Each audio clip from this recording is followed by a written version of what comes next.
Welcome to Directionally Correct, a Felix podcast with Cole and Scott. Today's guest, nobody. There you go. There we go. I love it. Thanks to our sponsors, One Model. One Model helps people leaders at large organizations make consistently brilliant talent decisions by unlocking the analytical value of the data dispersed across your business. One Model's people analytics platform takes all of the heavy lifting out of data extraction, cleansing, modeling, analytics, and reporting of enterprise workforce data. One Model pioneered people data orchestration and has perfected the ethical use of AI and data science for leaders who need transparent and explainable decision support systems. HR and business teams trust its accurate reports, analyses, and storytelling capabilities. Data scientists, engineers, and people analytics professionals love the combination of governance and flexibility that no other workforce insights platform can provide. To learn more, book a demo at onemodel.co/directionallycorrect. All opinions are our own and do not reflect those of any other organization. I feel like a fresh tomato is the best thing, but a non-fresh tomato, like an unripened tomato, actually it's both ends. A too ripe tomato and an unripened tomato are both the worst thing. Are you talking like a big beef tomato? Like one that is supposed to be red but is still green, right? Or one that was red at one point but now it's shriveled and kind of become a mushroom, like a raisin. I was just in South Carolina and had fried green tomatoes for the first time. It's good. I'm not sold though. I mean, is it the cultural phenomena they think it is? I guess so.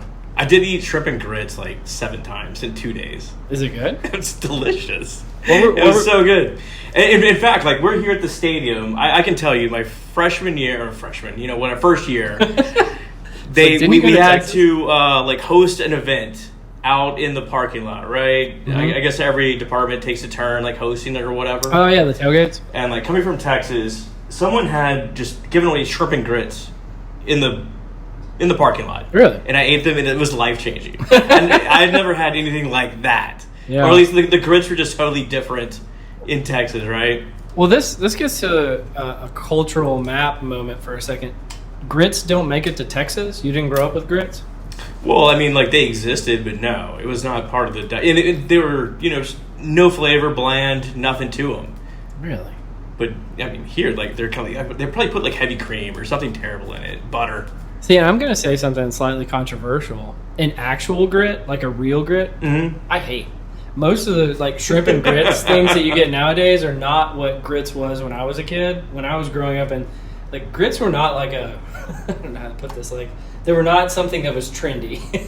They were very much something that was like a very big trendy grits. Yeah, today. It was very much like a very cheap food that you could eat. Yeah, well, I mean, I think it still is. You buy it by the can and just exactly eat like a king for a week. Where are we, Scott? We are in Ruston, Louisiana. And why are we here? It is our 100th episode. I don't understand how that's possible. Is it our 100th episode? It's so cheesy. Yeah, let's do it. Let's do it. We literally have, for the people who are listening, little, I don't even know how to describe them. They have hundreds on them, but they're kind of like bobblehead dolls on our heads. Is this what you get, like someone that's actually turning 100? I bought them for a 100th birthday party, yes. This is for 400 birthday parties. But this is beautiful, man. Like, look at this. It's got the field. I was hoping some players would be out here.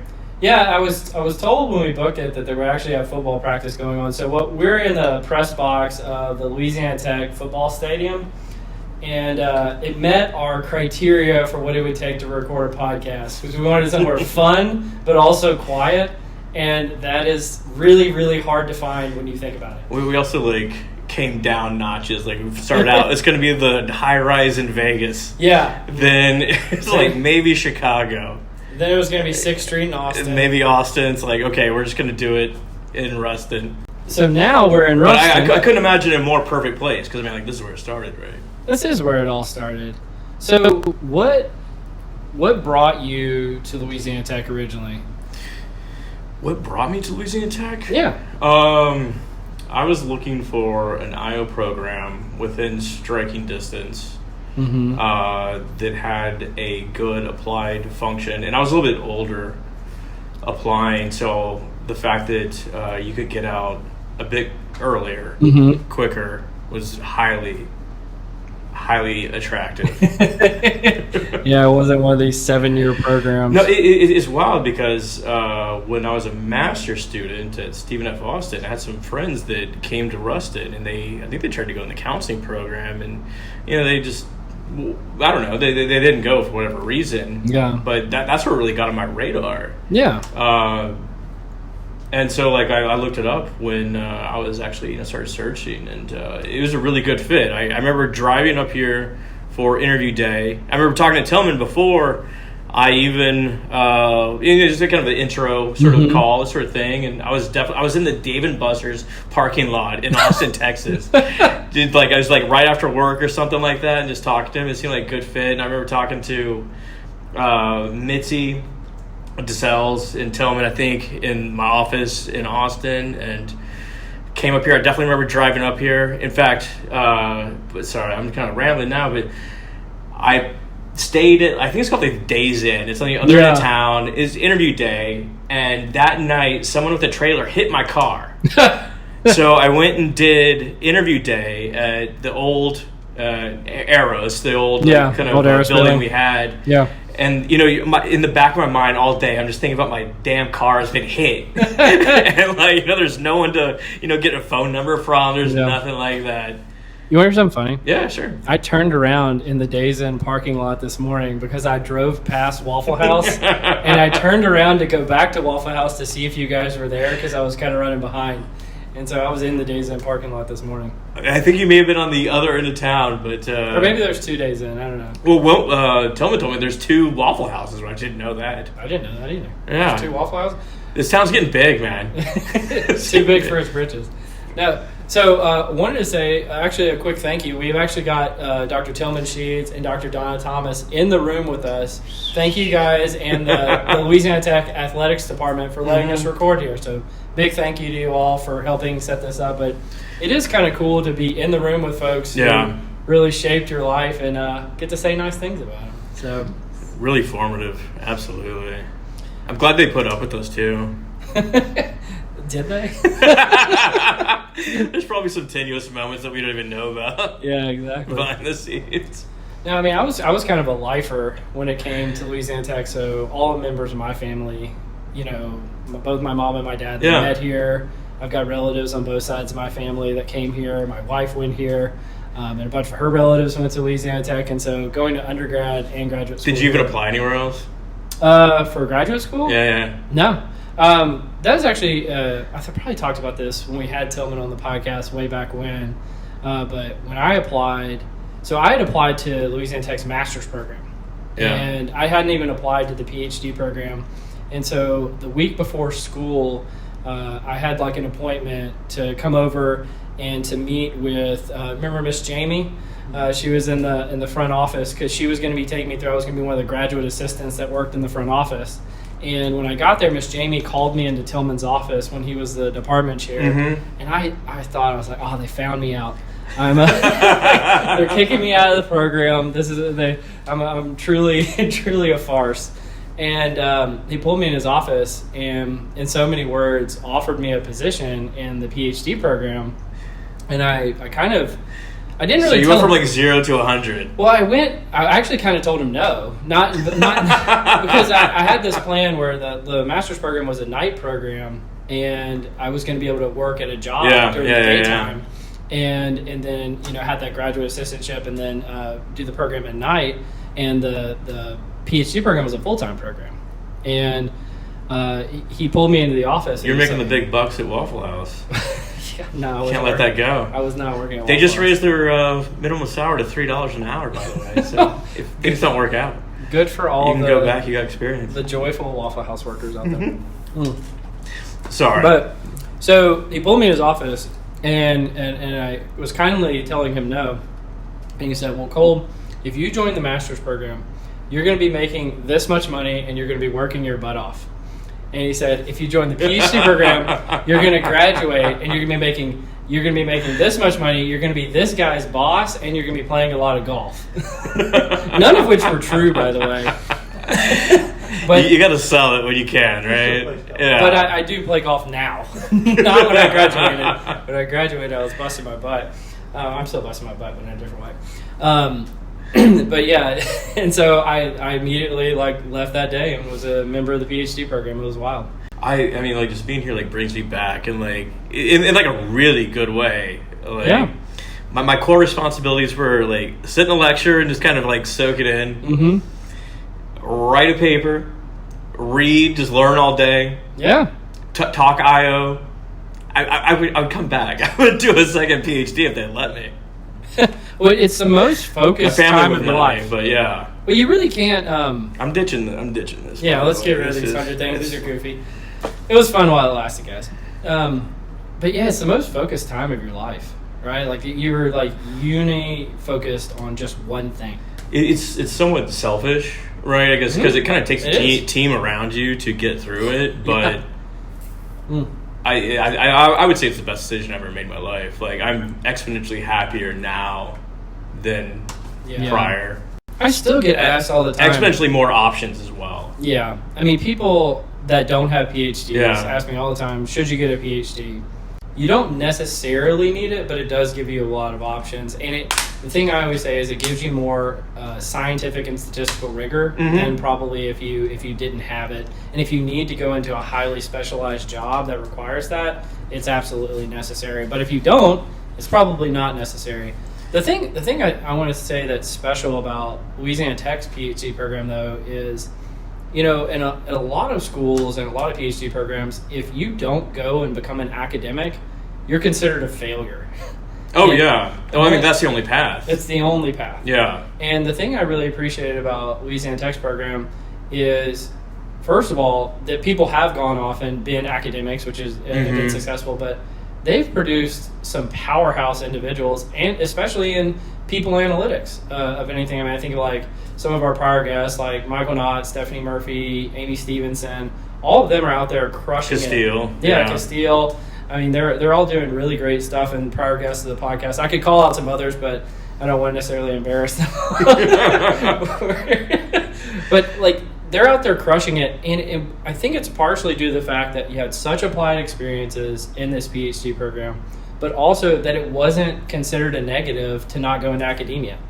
I marvel at Tillman, and Donna could speak to this as well. Just watching kids come through, they probably come in like really rough around the edges or clearly undeveloped, and then like leave and go on to do great things. It must be like super rewarding in ways that I can't even really fathom. Yeah, I've never felt rewarding in my life, so I wouldn't know. There's a lot of pain in there. No, it is really cool to be able to spend this time with you. Did the program teach you anything specifically? I think, so you mentioned the Aeros building. We Yeah. need to explain what that is. So that's the consulting group that Louisiana Tech's program started called the Applied Research for Organizational Solutions, so Aeros for short. Yeah. I would say I bifurcated my experience into the things I learned academically. Bifurcated. Oh, yeah, no, good word. Into the things I learned academically and through the classes themselves, so doing research, through discussions and preparing for comprehensive exams, writing a dissertation, all that. You learn so much. But there was also this separate skill set of learning how to consult and use statistics and analytics and IO psychology to affect workplace outcomes in the real world that happen through Aeros. And being able to combine those two things, I think it makes you freaking unstoppable. Yeah, being accountable to something besides just like a research paper. Yeah. That, a 10-pager or whatever. Well, it's like you're being in touch with the real world, right? So you can go your whole academic career and never necessarily touch reality in any way. And we were touching the academic world very deeply and the real world all at the same time every day. And I think that was the special part. Yeah, I mean, of course, like I didn't really value in terms of the way that I understand it now, just like the network you build too. Like I keep up with not everyone in the program, but a large swath, and I get to see like the new kids at PsyOp and just kind of like see what they're all about and like what they're learning, what they have going on. It's we've become friends as you attend their poster session. Oh, like kids, don't ever do a poster. That's the biggest waste of time. Or only do Earth. posters, because that's how you become friends with Scott, because he loves going to see him. Oh yeah. I will cruise to the poster session for sure. Yeah, absolutely. Well, what did you get out of this? What did I get out of the program? Or just like an IO psychology PhD, you've been in the workplace longer than you have in academia now, or at least in graduate schools. Like, what did you get out of it? Well, I mean, when I came into the program, I fully intended. I was coming out of psychometrics, and I fully intended to go back into psychometrics. Even when I graduated, my dissertation was rather psychometrically focused. But you get the broad background of the O side as well, and once again, the PhD just opens doors in ways that I'm way happier now than if I were like tripping over Cronbach alphas on a daily basis, something like that. Just tripping over them. Oh, can't get away from. Trying to increase it by 0.04%. Whatever. It's like a whole lot of nothing. But yeah, it just gives you like a wide range of things you can accomplish. Yeah. And, don't get me wrong. I use a lot of concepts from psychometrics on a daily basis. Yeah. But just having the background. Yeah, I don't think people realize like we didn't overlap. No. In the PhD program, and so it's kind of it's kind of a strange thing, but it's also very cool that we ended up connecting when I moved over to Dallas. And I mean, is that the first time we met? Do you remember how we met? Yeah, you were. You're an absolute. We were at Sundown, or is that Sundown, that open air bar? I love how Tillman's just dying over there. Tillman can come on camera, man. we were at Sundown. And bar in Ruston. So they had I don't know, the entire program was there, and there was like 5 or 6 4-seater tables, and they put them all like in a row, and everyone kind of sat around it, kind of like a makeshift big banquet table. And somehow you were back in town, and you were talking to, we can bleep it, and like looks over to me at some point. It's like, he's older than he looks, or something like that. And you said, everyone's older than me. Or something like that. They probably were at the time. I was like extremely young when I joined the program. And so sorry if that came across as being a It's also true. It's the way you say it. Yeah. Jesus Christ. Oh yeah. Down wrong. You alright? Yeah, I'm good. Yeah. No, you're not the first, and you won't be the last. No, that's all good. I mean, we've worked through it, sort of. Have we? No, I think just going through the 100 episodes. Actually, I've done 98. You've done 100. Because I missed 2 early on because I was traveling to Europe or somewhere. Well, I think that was more when we didn't know if this was actually going to be a real thing. Yeah. It was more like, all right, well, you missed one, no big deal. And the evolution's been great, too. Like, we started out, I think it was like an hour and a half of just straight talk. With no real segments, it could go anywhere. And then worked in the nerdery. And then I think with Alexis Fink, the Confusion Matrix, I think that was the first one. That was. Now we at least have some sort of like segmentation. Why did we do this? Why did we do the pod? Yeah, why did we do the pod? Why are we doing the pod? That's a really good question. I question it so often. Because I don't do it for notoriety. I do it just for the connection and having fun. I really do. I don't even look at the number. I have no idea how many people watch. Well, I want to take a second to kind of recognize you, because the thing that I think you get out of the pod is you get a chance to demonstrate how knowledgeable you are about the deep scientific parts of what we do as psychologists and people analytics people. And because, and I know, I mean, we can bleep this part out too if we need to, neither of us can talk about what we do at work. And so I see you as one of the most sophisticated people in the entire world when it comes to using network analytics. And we don't get a chance to talk about it. So the best part is you actually get to kind of talk about it through other people. We get to have fantastic guests on. We get to talk about fantastic research articles that are coming out in that space. And I think it's because I also believe that, some of the traditional pathways for how people demonstrate that they have expertise in an area, like podcast and writing, publishing, are like completely different in mechanisms than what it would have been done historically. And I really appreciate that. Like you're clearly one of the people analytics leaders. We had who did the network analysis of people analytics? Which one? Andrew Pitts, was it? Oh yeah.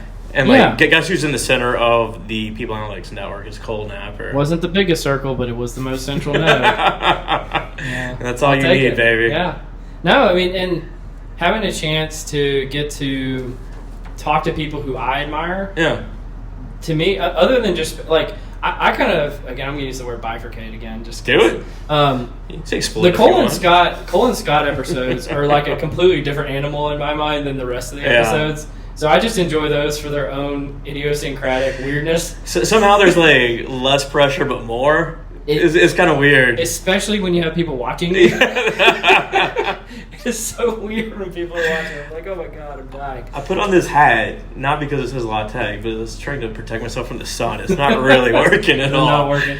Need some sunglasses. Oh well. But for the guests themselves, I've gotten to talk to so many people who are like, I read their books or I'd seen their LinkedIn posts or whatever. That, I mean, I don't mean this in a self-effacing way. I don't think if I would have reached out to them, they ever would have gotten back to me. Yeah. And just having this podcast as a mechanism, just selfishly, it has, really helped me get a chance to talk to people I admire. And I think that is so cool. I think you're right on a lot of counts. Like, one, we can talk about publishing in a little bit, but the tail on that is so long, and you have no idea what the actual impact is. How many people are actually reading that, despite the impact factor. This is so much quicker, you can be much more up to date with the podcast. And like you said, we get to talk to really interesting folks. And I think throughout the course of the podcast, what's really striking is people have different ideas, but everyone essentially has the same goal. Yeah. Right? To forward the field. Like we've never come across anyone that has like a nefarious, like I'm going to burn it down. Well, I think Alan Colquitt. Okay, never mind. Yeah. He was like... He might want to burn it down. He might want to burn it down, but that was one of my favorite episodes just because he wanted to burn it down. What was your favorite episode, if you had to... Of all time? I mean, it's got to be...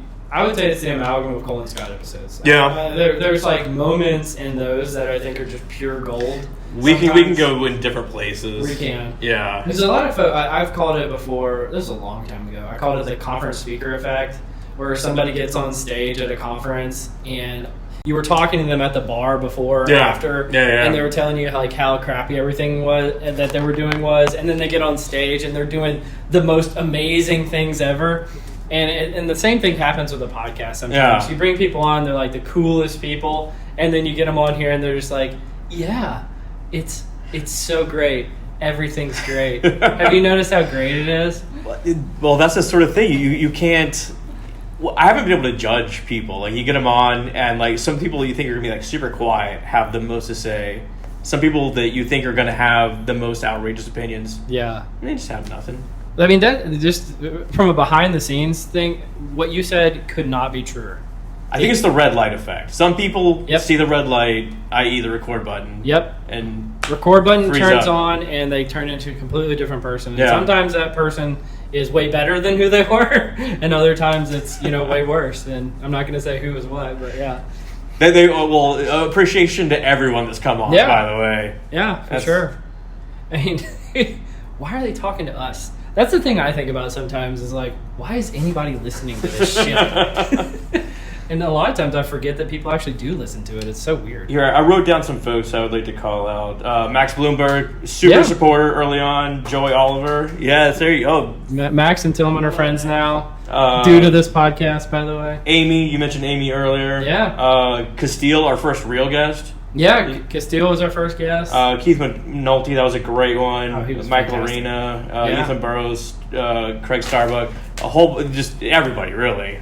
I should have written something down. I didn't, and now I'm going to have to do it for everyone that was on our PSYOP panel, they were all fantastic. Tillman. Yeah. Donna, she's semi in here. Yeah.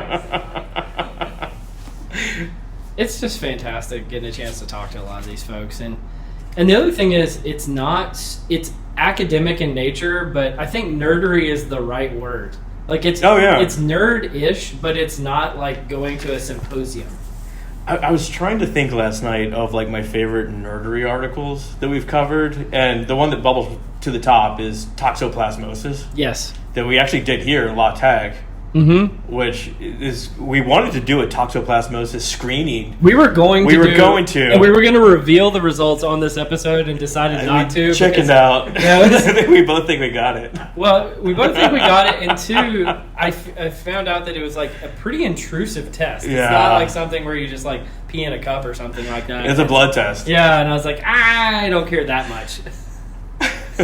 But other than that, I think it's like a lot of those are just kind of in one ear, out the other. I wish I had a list of all the things we've covered. Yeah.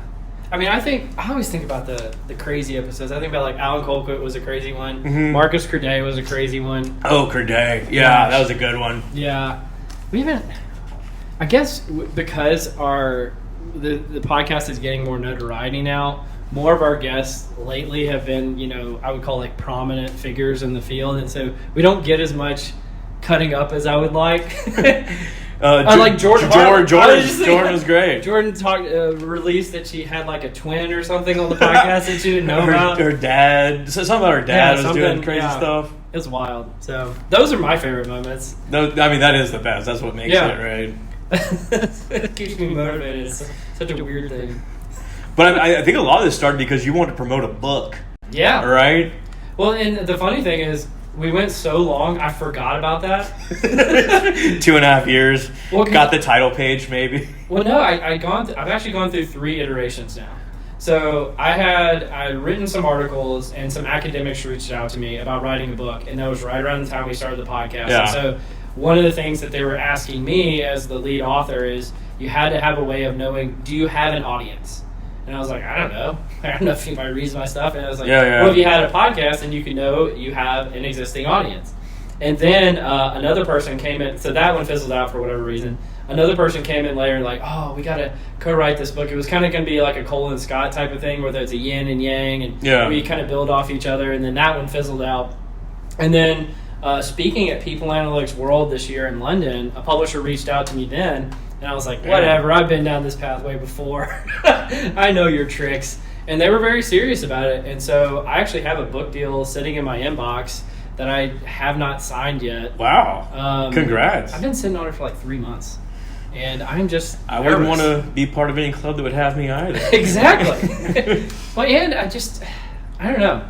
I mean, and any listeners out there, if you want to give me feedback on this, like if you want me to write a book, let me know, because you will ignore it. Well, I might. But the thing about it, I just don't know if there's a captive audience for it. Like, I have so much self-doubt about this. I'm just being very vulnerable. The field changes so quickly, too. Like, yes. I think you really made a lot of hay, like, just doing LinkedIn publishing. Yeah. You got an idea, you get it out into the ether. And even then, like, with generative AI, is the concept of a book even going to exist by the time the book gets published? Just summarize my book. Yeah. Or am I just feeding the LLMs their, training data by writing something on their behalf? Like, that's the stuff I think about. I probably overthink this stuff, but I don't know. I have a lot of trepidation about it, to be honest. We need a virtual call, right? Just all your writings. Yeah. Into an agent. Well, and we had, what was it? James Gallman was telling us we needed to import all of our podcasts and create virtual podcast agents. I think it was like Rob Stilton was talking about being able to have a second you that would make decisions. Say like you're a leader of our organization and it's 2 a.m, but in Japan they need a decision now. With like 90% confidence, what would you do in this situation? The agent will just make the decision for you. I actually don't have this for the nerdery today, but there's an article that Ethan Mullick cited that basically came up with almost the exact same conclusion, which showed that if you just used autonomous agents to answer social science research like surveys, they almost identically mimic the real population. And so is there even a need to have humans take surveys anymore? Could you just have AIs take them on humans' behalf? Well, that's wild. I mean, just from like a psychometric standpoint, like people can't tell you what they want for dinner. Like, are they going to be able to tell you like how they agree with a survey item? you know? Yeah. I mean, In an accurate way. I can't even remember who our guests were. No. Thank you to all of our missing guests. The ones that we've forgotten about. Sorry. No, I seriously, I had that happen last night where a person was texting me and I had forgotten they'd been on the podcast. I was like, oh my God. I will say 100 episodes is a lot of episodes, guys. Like, I know you're struggling with your book. What's going on with you? I do have an article out. I'm the last author on this article called Cultivating Culture in a Hybrid Context, MBR article, essentially saying that culture is hard to sustain in a remote environment, but culture does persist in sort of like these small clusters organization. So essentially leverage influencers and this sort of stuff to get it out. But yeah, look for it in MBR. It's been the publishing wheels grind very slowly. We wrote. So when did you start it? I mean, is this like 3 years ago? Yeah, thank you for coming. Making her exit there. She had to go to work. Yeah. How weird. We're just drinking on a Friday morning. By the way, we're in Louisiana, and so I wanted to do something of a cultural staple of Louisiana, which was go to a drive-through liquor store. So I got us both daiquiris before we started the recording this morning, so we can blame that for how shitty this episode is. Did you walk through the drive-thru? I mean, that's not allowed. Did they put the little paper straw on top so it's still a sealed container? They actually didn't do. I don't think they do that anymore. Yeah, it just came. But I wanted to come back to your article. I mean, it's probably 2 years in the making. Just everything just takes forever. So I mean, it's talking about trying to maintain culture in a hybrid environment. I mean, that was really relevant. It was 3 years ago, 4 years ago. If it had come out that time, it would have been. You would have been on the Wall Street Journal, New York Times. It would have been so fire. Yeah. Now, people like just understand. Boy, how far have we come? Really? I mean, it's a weird time, man. Like, it is so weird. Forget like the pandemic. I remember we've essentially covered the advent of Gen AI in the pod. Yeah. We had a nerdery article with Joy Oliver in October 2021. I mean, we covered it the week it came out. Yeah, and there was questions like, oh, these sort of things don't really work that well, sort of thing. And granted, they weren't that great even a year and a half ago, 2 years ago. What do you think is the maximal benefit it would have had if we were still in 2021? I think that we would have been more intentional about maintaining. I think that organizations still struggle with this, like how to maintain a culture where some people are remote, some people are in office, and I don't think we've totally cracked the nut there. But I do think social network analysis, because culture is a social phenomenon, is the most direct answer that we have, or at least most direct path anyway. Yeah.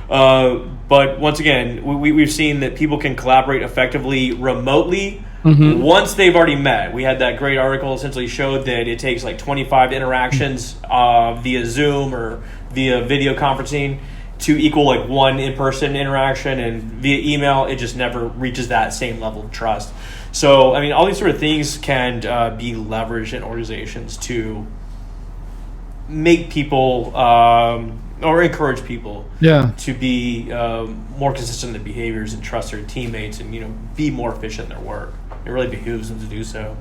And I love it's another novel use of network analytics, which I think is great. And I think, again, I'll say it again, I really see you as one of the more forefront thinkers in the world in that space, and I want more people to recognize that. Thank you. That's another thing that I feel like we don't get to do very often on the pod is we're promoting other people and other companies and stuff like that, but I don't get a chance to promote you enough, and I think you I think the world of you, man. I think you are fantastic too, buddy. Oh, you want to hug? That's weird. One of the things I've been thinking about, and I haven't figured out a way of approaching this on the podcast, is one of the reasons why I love the concept of podcasting or writing an article like on Substack and just promoting it yourself is the cycle times are reduced. Yeah. Right? But another thing, like I've had the opportunity probably 3 or 4 times now with people who wanted to co-write like a Harvard Business Review article or something with me. And I've never taken them up on it. And there's some aspect of publishing, and I want to get your thoughts on this, of gatekeeping. Yeah. Like people who control whether or not certain things get shared. That to me is just fundamentally like makes my skin crawl a little bit. And so I'm very much more akin to publish things through, you know, the podcast, through a Substack article. And I even have those trepidations when it comes to writing a book. I have a deal with the publisher, but I'm still worrisome. They could edit it. Yeah, that they're just going to edit out the parts I like. Yeah. Right? If I start talking about, well, I actually have a twin, and I didn't know about it, that they're just going to take that part out of the book. And this is like technology just democratizes all that, right? Yeah. Like, I mean, we essentially have a radio show. Yep. Right? No one gave us permission. I think that's the other big takeaway from the pod. It's like, Yeah. you can do whatever the hell you want. You have a little technology. People, you know, the spotlight effect is a fallacy. Yeah. No one's really caring about you the way you think they are, and you can do whatever you want. There are no rules. And you can suffer the consequences too if you do something stupid. I guess so, Which yeah. I have done. Have you? Yeah, a little bit, but we're not getting into that. I always say something stupid and people reach out to me and I'm like, oh my god, I shouldn't have said that. This is why I just don't engage. Like, I don't know. I say if you got any complaints, send them to Cole, and he can just delete them. I don't really get them. The funny thing is, and I hear this from a lot of our guests, they'll come on the podcast and so many people will just reach out to them and like flood them with, I won't call it fan mail, but just basically like they want help, they want a network, whatever. Oh, really? Yeah. But the thing is, that didn't happen to either of us anymore. It happened when we first started. I almost hear nothing. Unless I do something terrible. I am not a power user of LinkedIn and all, so I have no idea what's going on over there. It's just very weird and funny how that stuff works out. I will say, like, after the PhD program, as soon as I graduated, I put PhD on there. Yeah. A flood of people out of the woodwork wanted to friend me. Really? As soon as we started this pod, a ton of people wanted to friend me. I haven't been on LinkedIn in 2 months. I don't know. Yeah. I don't know. Well, that's where all your hate mail is. Send it to LinkedIn. Yeah, just everyone just send it to LinkedIn. Waiting in that inbox that'll never be checked. Well, you want to do a little Waffle House, a little confusion matrix? Oh, let's bring it back. Let's bring back some Waffle House. The confusion matrix. Real quick, we wanted to say thanks again to One Model, the AI and people analytics pioneer, for sponsoring the episode. And now back to the confusion matrix. Okay, my handwriting is horrible here, so let's see. I have several of these, but we'll see what we can get through. Okay, we've kind of touched on this a little bit. How about either or, choose, and maybe we can try and modify it, but a high-profile guest who doesn't really engage, or an unknown guest who just goes ham? I think we both know the answer to this one already, from earlier. It's definitely the low-profile guest who just goes crazy. Well, what if they start getting like out there? Like, and if you're out there, low-profile guest, and you have a crazy-ass story you want to tell, we want to hear about it. I mean, we've delved into aliens. We have. Delved into... I tried to bring that up at SIOP. Nobody would really take the bait. SIOP was a weird one. SIOP was a weird one. It was at 7 in the morning. I was pissed off because SIOP hadn't set up the room correctly. And we, have I don't even know how many people, 200 people watching us while we're trying to cut up and make jokes, and it just doesn't work. Well, thank you. Who brought us the mimosas? That was the savior. That was Kristen Sabo and... Yes. God, I wish I could remember her name. It was one of Kristen's friends. Yeah, mad props to her. I mean, that saved the whole freaking thing. It did. It really did. We needed it. Hair of the dog. Yeah, I think we agree. I don't think we've ever had a guest where it's like pulling teeth, because I think we just turn into like a Cole and Scott. No, we have had one. Remember, there was a guest that we never published the episode? No. Remember? Oh, yeah, that was awful. Well, the funny... Just believe it. The funniest part about it is this person has their own podcast. But I mean, this is where the worlds collide, and like this is where like our pod is different from traditional pod, right? It couldn't work. It just couldn't, because theirs was very much the... I ask you a question, you give me an answer. And I'm trying to, make sure I sound smart. We went off talking about hammocks, and he did not like that. We literally stopped recording in the middle and just... Everyone agreed. Yeah, we're just like, this isn't going to work. Sorry. So I think the way we have it formulated, it's not low effort, but I mean, it's not low effort, that's for sure. It's definitely not low effort, but I think it's more fun. Oh, yeah. Which I would not enjoy a... Cole, I sent you a scripted question list. How are you going to answer? Yeah, here, I will ask you these questions. Yeah. And no offense to those pods, because I do listen to several of them, and Sure. that you get a lot of really good information. And this one, I honestly, it's hit and miss. Yeah, It's sometimes you hit get and them. miss. It's really weird when people reach out and they say they learned things from this. I'm like, what did you learn? Why did you glam onto that? Like, now I know you're lying. No, the weird, I mean, because I deal with this a little bit more than you do. I've had multiple people who wanted to like have our questions sent in advance and get them vetted through like their PR department. So I'm just like, sorry, you're not our type of guest. You know, we'll find somebody else. But, yeah. What about you have a pod with amazing content but awful audio, or kind of a mediocre pod but it sounds beautiful? That's actually a tough one. This is a tough one for Cole. Cole specifically. Yeah, because Scott knows me. I've seen Cole panic about audio. Yeah, I do. And just all the administrative components of the podcast are what really get me stressed out sometimes. We've published ones with low audio that I wished were better quality. Yeah. So I guess it has to be the mediocre one with the high quality then, because I'm willing to have had bad audio before. Yeah. I don't know. What's your answer? I mean, for me, That's a tough one, though. I don't even listen to it. So Yeah. for me, it's just all about the conversation. I don't even care about the audio quality. I mean, so we should have listeners. Yeah. Well, the special We part. should have listeners. Otherwise, we just have a phone conversation. What'll be special for me is about once every 9.5 months, I'll get a text from Scott, and it's like, "Hey, I listened to an episode. Wasn't that bad?" I'm like, "Hey, that must have been a really special one." You want to do some nerdery? Let's do some nerdy. The nerdery. I will say I am stupendously underprepared for nerdery. Okay. So I had stuff I want to talk about, and then I went to a place this morning to try to pull up the internet and couldn't get the internet to work properly, and so I have not had a chance to go through these very well. The first article we've got, and I thought about it this morning in relationship to getting drive-through daiquiris, is called Rebels with a Cause: How Norm Violations Shape Dominance, Prestige, and Influence Granting. And so they did 5 different studies on how people are able to violate norms in different situations, like popular high school students or college students, or a protagonist in a play, I think is one of them. And basically the conclusion across all of the studies is the more you're able to violate norms, as long as that you have like an in-group that agrees that the norms are okay, that So violating the norms is okay? yes. It's like, imagine, this is probably a terrible analogy.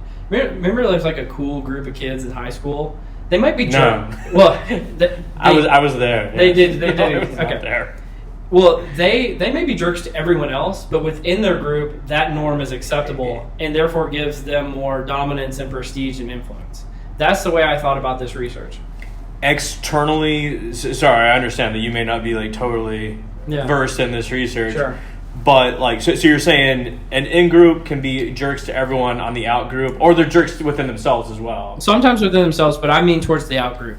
Oh, well, it creates an us versus them mentality, kind of Correct. like a bunker mentality. You see this in college football as well, where it's like, oh, we're at Louisiana Tech, dang old Southern Miss, or, you know, who's down the road? University of Monroe? Yeah. I mean, screw those guys. They're totally different than us. Like, no, they're exactly the same. The They just have different colors and went to a slightly different place. The athletic department is cringing right now. No, I mean, we fully support the dogs. Don't get me wrong. But I think the purpose of it, so the title is Rebels with a Cause. If you have a reason to be, violate the norms in service of against the out-group, your dominance, prestige, and influence actually grows within the in-group, which I thought was fascinating. Okay, yeah. I mean, that makes sense. Like, you belittle the other group. The thing I thought about, though, is I think us drinking on the podcast is somewhat violating some social norms here. And I was like, maybe our dominance, prestige, and influence is growing. You got one for me? I got one for you. This is sort of timely. So Patagonia became famous for letting staff cut out early to chase waves. Now it's asking dozens of employees to relocate or leave because it's 200 to 300% overstaffed. So these are call center workers, customer support sort of workers, and they're saying that they have to move to one of 7 Patagonia hubs or just, be fired. I feel like that has been the story. You know how if somebody wanted to do research on this right now and it comes out 3 years from now, things are going to have totally changed. But that is definitely the story of what's been going on in 2024. They have to move within 60 miles by September 30th to retain their jobs.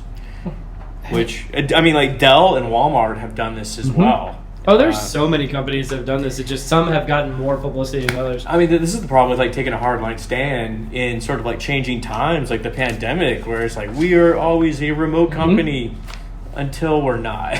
I mean, that's now you have like lack of trust and senses of justice are violated, all this sort of stuff. Can I say 2 things about it real quick? Yeah. One is I think it actually is related to the norms thing we were just talking about. Is companies are trying to create the new norm of what things are going to be. And the ones that are leaning too far one direction or the other are getting penalized for that. Yeah. Right? The other thing, and I actually shared this, I had a person from one of these real estate companies reach out to me not too long ago. I thought they were a people analytics person. I didn't realize it was a sales call, and I was just, a useful idiot or whatever you want to call it for answering the phone. And I threw this idea out there to them that basically the real estate companies and large banks have a bunch of debt, like a corporate real estate debt on their balance sheets. And they're afraid that those dollars are going to go to zero essentially. And so they're the ones that are actually pressuring big corporations to bring people back to the office so that that corporate real estate isn't worthless. And the person I talked to was like, yeah, that's basically happening in real life. I was like, oh, okay, well, my conspiracy theory is actually true. And they get tax incentives by cities for having full desk, and Correct. It makes sense. And, it empowers the sandwich shop down the street. And, like, there's lots of, like, broader incentives for the city to actually have organizations back in the office, right? Well, speaking of this, this is sort of related to the back in the office and just the impacts of AI on the workplace. The Wall Street Journal published this article, AI doesn't kill jobs, ? Tell that to the freelancers. And basically they've done some analysis that a lot of people traditionally, if they didn't know how to do a task, would go to like Upwork or Fiverr or some of these like websites that you can get like a freelancer to go do different things for you. And they've actually found a lot of people are doing those tasks themselves now using AI. And so they're not actually using the freelancers. And so we've all heard that like the fears AI is going to replace our jobs. It hasn't replaced our jobs yet, but it is actually replacing the freelancers. There was a follow-up from this lady, Kelly Monahan, who works at the Future Work Institute at Upwork, and basically criticized the article. But she didn't criticize that that freelancers are actually losing their jobs. She more said that more freelancers are being created as a consequence of this too, so it kind of nets out. We had someone on, who's the economist we had on just a few weeks ago? Ron Hetrick? Yeah. He was talking about the same thing. That was one of my favorites. That was He was really, really good. Yeah. But he was essentially saying the same thing. It's like, it goes away in one area, it comes away in the, it expands in another. Which, I mean, like people like graphic designers, I can just go on DALL-E and create a reasonably good logo. Yeah. I suppose I could figure out how to write a script to, manage a Excel sheet, something like that, something that you may have paid someone, $10 for. Yeah. Previously. And so it does have potentially wide-ranging impacts. I just wonder, is this... I see a lot of these articles now, like, is the AI bubble bursting? Do you think the bubble is bursting? I mean, in what way? I mean, like, no. I think it's more about on the investment side of things. Like, investors were putting billions and billions of dollars into AI startups, and I think now the spigot is being turned off. I think it's just going to get better and better. Yeah. Like, I don't know how it would bust. Yeah. I don't. There's no turning around. I mean, unless they just turn it off. Unless there's like a massive like EMP pulse, like knocks out everything and all the satellites fall to the ground and that sort of shit. Do you ever think of moving off the grid? Is that like a thing? I mean, like I might in a couple years. Yeah. It might be wild. Okay, like back to it. Like I missed we're in Ruston, Louisiana. Yeah. I rolled in last night, did some minor driving around. I missed the pace of life. It is so different. Oh my God, it's so nice. There's 4 restaurants to choose from. Yeah. I literally felt it driving into You may town. not like 2 of them, so you don't even go to them. Yeah. It's just so easy. You live in a town like this. I lived here, I think 8 or 9 years straight. Yeah. And there's not that many places to eat. There's still places I never went to once. It's insane. I remember when they opened up the new Walmart grocery store off, was that California? Mm-hmm. I went there 3 times in the first day just to check it out. Just to walk around. Yeah. Something new. Marvel. Yeah. Marvel. Like, wow, the wonders of technology. Here, I got another story for you. You see Wiley Tower off in the Mm-hmm. distance over there. We'll say someone close to us. She was in the program, and I convinced her that Wiley was the first building in Ruston. In fairness, it's a 18-story building or something like that. I think she told Tillman. Tillman's like, "Where did you hear this?" Oh my gosh. That's so... And these are quote-unquote smart people. This kind of stuff. So good. What you got for me? America, okay, kind of along the, some jobs are going away. Yeah. Some jobs are here to stay. These are America's least common jobs. What are they? What are they? You ready? Alaskan crab fishermen, I'm guessing, or something like that? No, that's probably high profile. So the first one is... Are these lowest profile jobs or least common? wood pattern maker. Wood pattern maker. That one doesn't... Oh, it says 260 total jobs in America.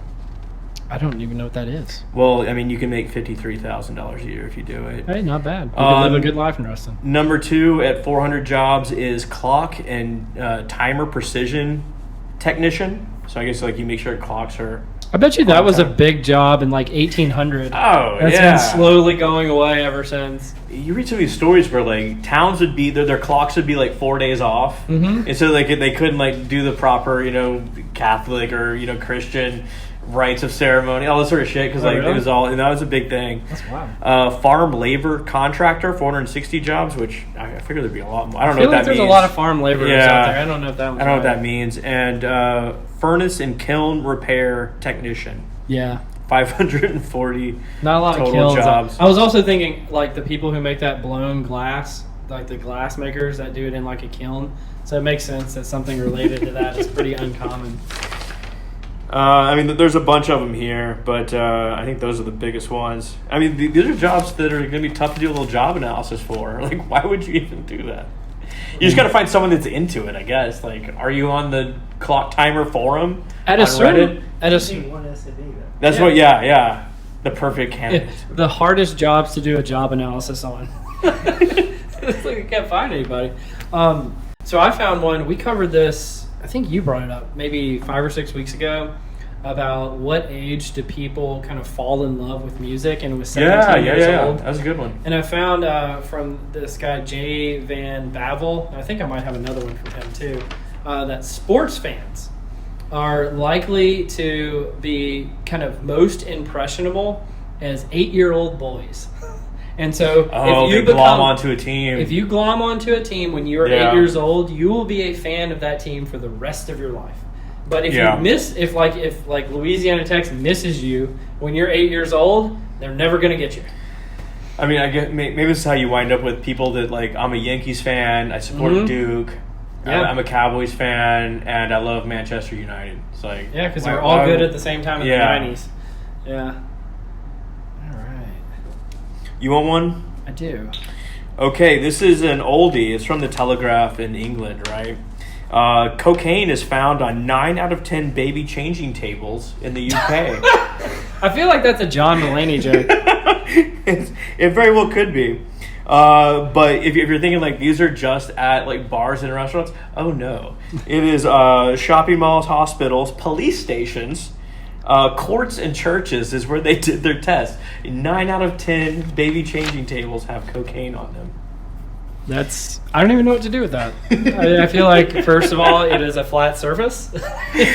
And that's unintended consequences or unintended uses. Yeah, and it's in a public space, and it's somewhat of a private space, too.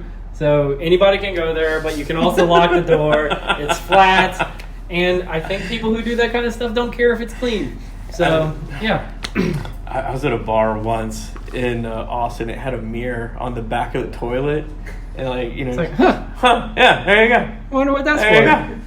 I guess if I need to do my hair behind the toilet, I can. What do you know? Yeah.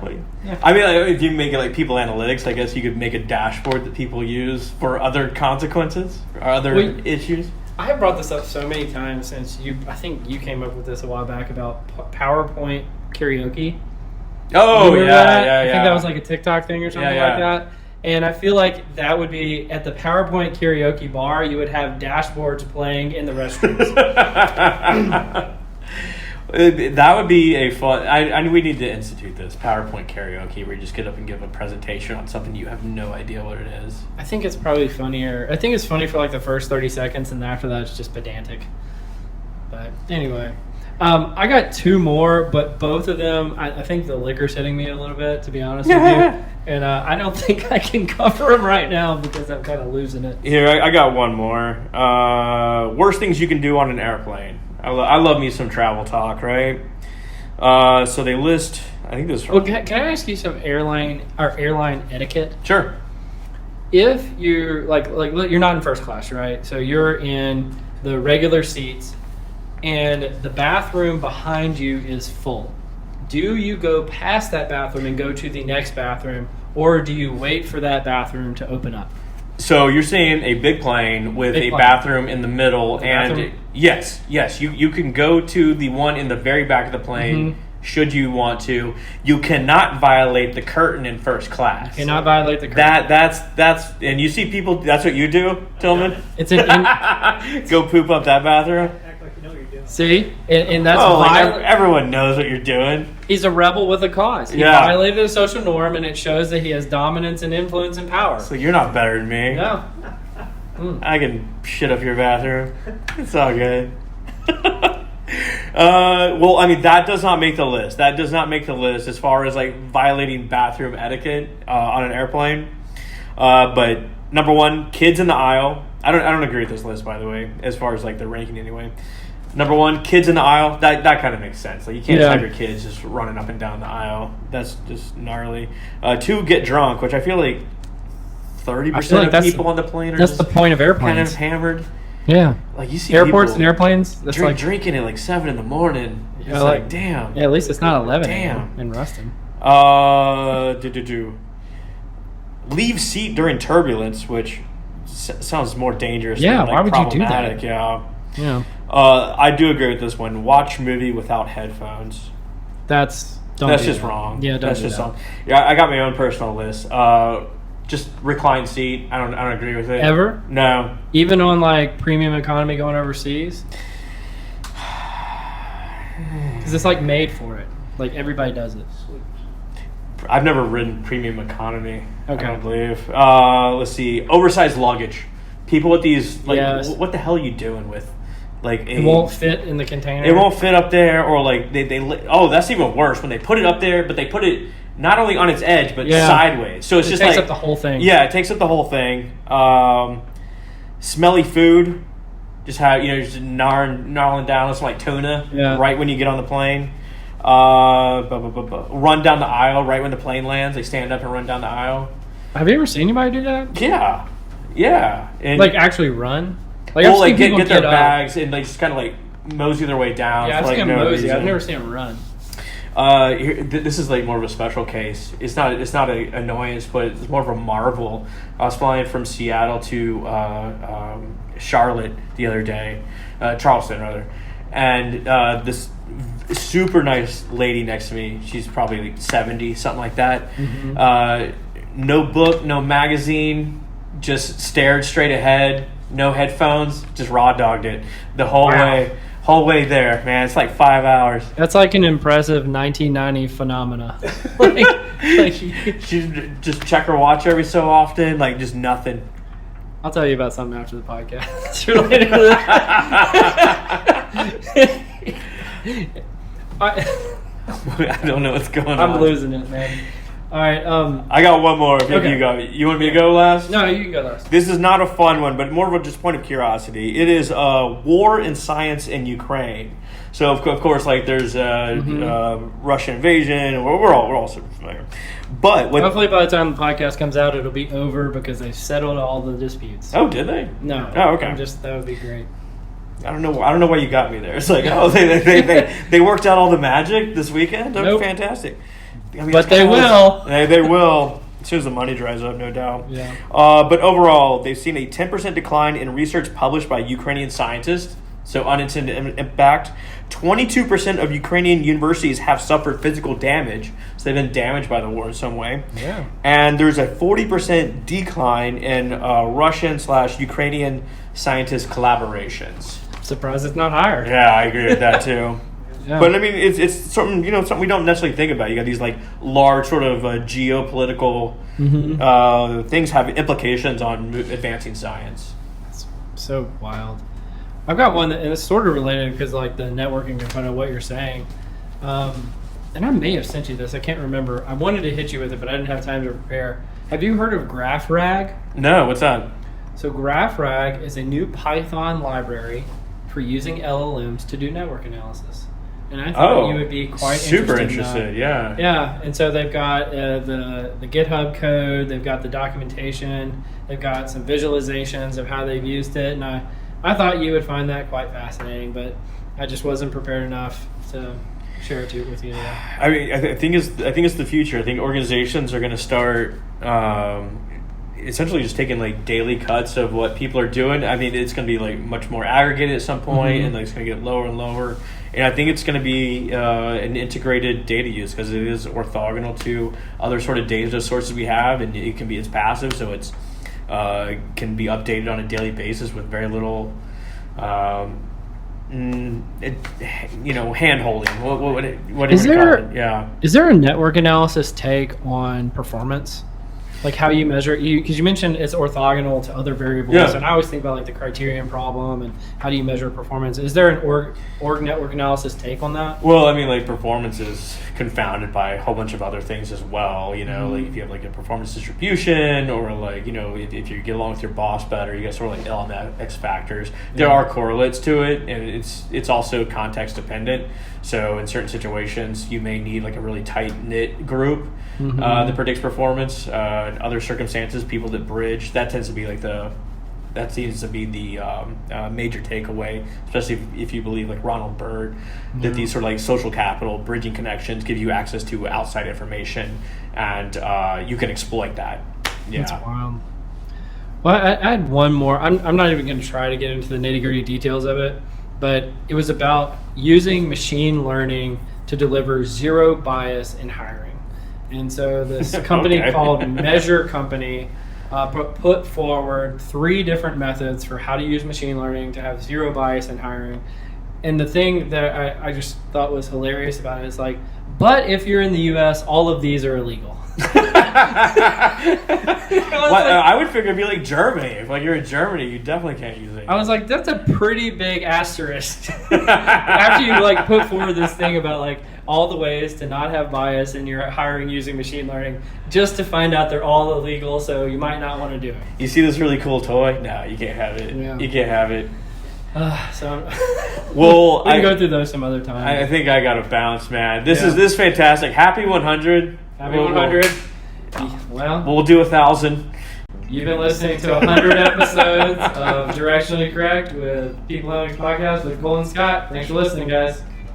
Directionally Correct is dedicated to you, our listeners, to help educate and entertain you on how to effectively do people analytics. By supporting this podcast, you are helping us continue to provide valuable insights and knowledge to our listeners. Please consider becoming a patron of the podcast. You can find the link to sign up in the show notes or at patron.podbean.com/directionallycorrect. Thanks for your support.